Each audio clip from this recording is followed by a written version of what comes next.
Hello comic fans, here's Earl Grey doing an overview of comic adaptations of stories by Howard Phillips Lovecraft. I will confine myself to comics that explicitly refer to Lovecraft in their title. Of course, there's a lot more beyond these because of the great influence of H.P. Lovecraft on almost each second horror or even science fiction story. Whether in comics or prose or movies or whatever, just think of the Mangolaverse or Alien for an example. So, just to make this video somehow manageable, it's devoted to adaptations in a narrower sense. Nevertheless, I will include 3 comics that are more than just mere adaptations. One of them is A Study in Emerald, drawn by Rafael Albuquerque, written by Neil Gaiman and included in the splendid first Neil Gaiman library volume from Dark Horse. It's a re-edition of the Sherlock Holmes story A Study in Scarlet, but set in a world that's infested with Lovecraftian horror. And up to which degree it is infested you will discover one by one in the further run of the very artful and smartly constructed story. Albuquerque's artwork and the colors of Dave Stewart really convey the atmosphere of Victorian England, with an unnerving twist, including fake ads for somehow horror-related products like for spring-heeled jacks, boots and shoes. Maybe the wildest book of the bunch here is Golgotha, drawn by Karl Slominski and written by Andrew Harrison, published by 215 Inc. in 2013. It's a crazy romp about some junkies hunting down the skull of H.p. Lovecraft in Providence.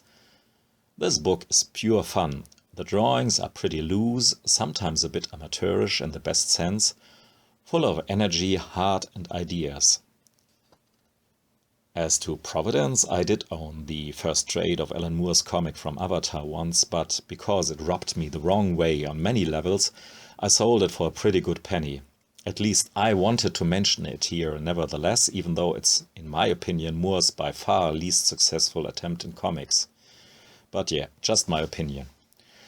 So let us continue in the more undergroundy vein with an anthology from an outfit called Eureka Productions or Eureka Productions.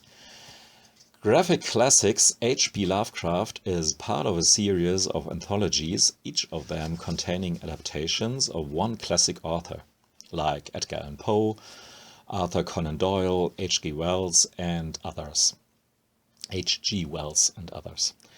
This is the only one that I own, so I can only talk about this volume devoted to Lovecraft, and it's a fun one.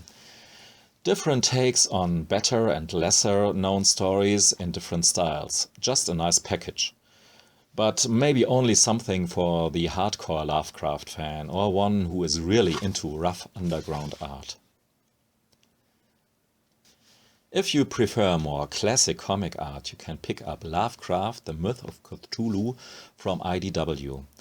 It collects adaptations of The Nameless City, The Festival and The Call of Cthulhu, all drawn by one favorite artist of mine, Esteban Maroto.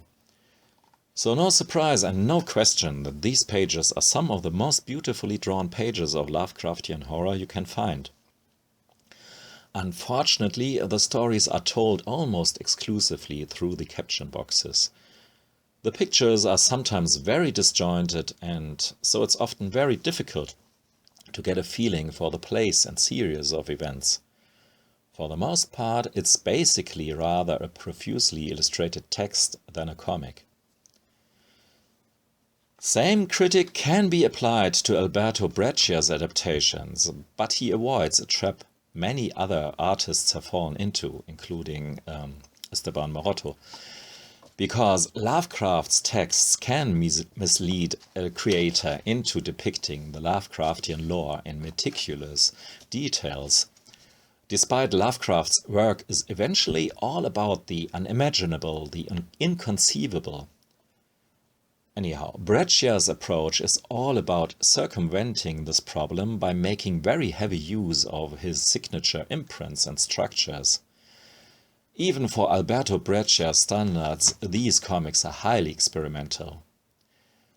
My favorite is maybe the first story, The Festival, a very abstract depiction of a nightmarish train of thoughts literally spiraling down into the void.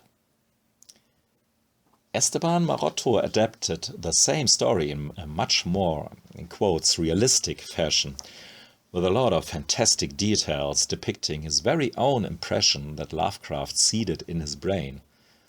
But of course, inevitably and eventually, he misses the point that way. One of the artists who have spent a lot of their career on Lovecraft stories is one i.n.j.culbard. He obviously adapted a slew of them into graphic novels published by SelfMade Hero.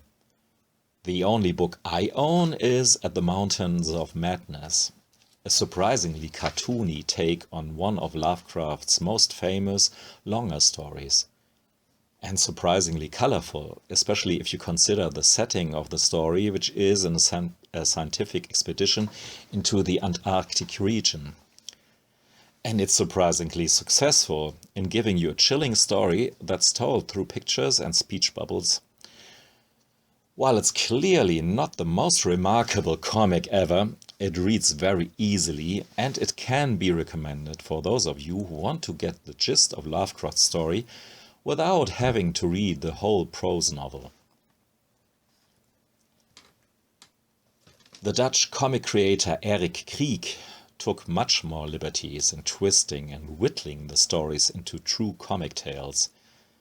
This collection here contains Shadows over Innsmouth and The Color Out of Space, amongst others. He didn't shy away from changing or leaving out narrative parts that he deemed of lesser importance. Maybe for the price of losing the specifics of Lovecraft's storytelling. Especially The Color Out of Space reads rather than an old creepy or eerie comic. Otherwise, you can take it as a proof for the influence on Lovecraft on these kind of EC-ish comics. I don't know. But Erik Kriek's comics reminded me strongly of one other great comic artist, Richard Corbyn. Marvel had put out one of these collections, or two of the collections actually, with Richard Corbyn stories. One with Edgar Allan Poe stories, and this one is still easily to find. But the other one with the Lovecraft stories is no longer available for sane prices. So I bought this Spanish edition just for the pictures only. Because I don't know any Spanish at all. Alongside the classic Dagon story, it features lesser known stories like the music of Erik Zahn, or Erich Zahn, however. So while I can't really judge Corbyn's efforts on these adaptations, and while I'm sure I still have to discover and explore great Lovecraft comics that are out there, I want you to prepare for a surprise, because in my mind the best adaptations of Lovecraft in the comics medium are actually mangas. Tanabe's comics are splendid versions of the Lovecraft stories, drawn in stark black and white, highly detailed and, most important, very close to the original. Here you can find key features of Lovecraft that other comics rather tend to leave out. How much he anchored his stories in science. A lot of Lovecraft reads like an exact scientific text, until the narrative stumbles into the unknown and is devoured by inexplicable madness. Why they started the series in Germany with the dog and other stories is a bit of mystery to me, because I found his other books, The Color Out of Space and What I Could Read from the Mountains of Madness, much more compelling. In my opinion, Tanabe's mangas are rather Western comics printed in the, in quotes, wrong direction, because they fortunately show not the usual characteristics of many mangas. They are not decompressed like most manga, but very dense, and they are self-contained by nature.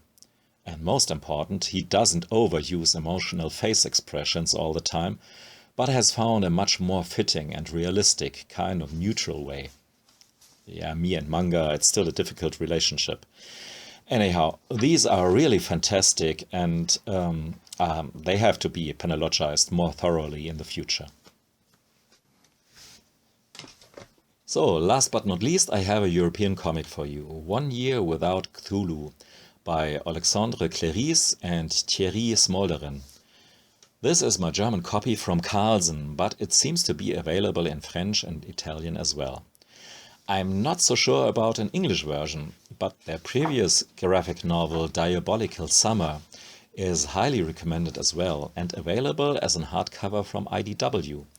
So hopefully 1 Year Without Cthulhu will be published, or maybe even has been published already as well.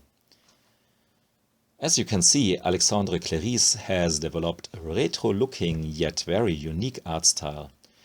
Despite being very reminiscent of illustrations from the 50s or 60s, it's done with a computer, but you will not notice it.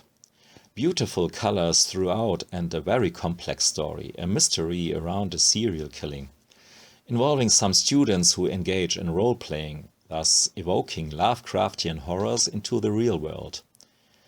Yeah, fantastic comic that you have to read at least twice to get all the implications and ideas of the creative power team of Cléris and Smolderen. So, there you have it. I hope I could give you some ideas what to read next, and of course, this won't stay my last expedition into the Lovecraftian unknown. Thanks for listening and watching. Goodbye.